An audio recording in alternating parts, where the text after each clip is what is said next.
This is an Amada press brake. It's got an auto bend control. It's got a light curtain.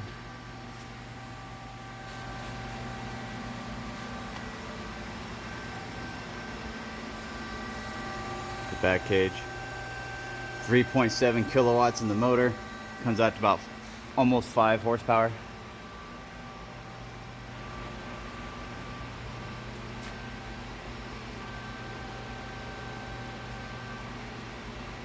I'm gonna go ahead and run it through some cycles.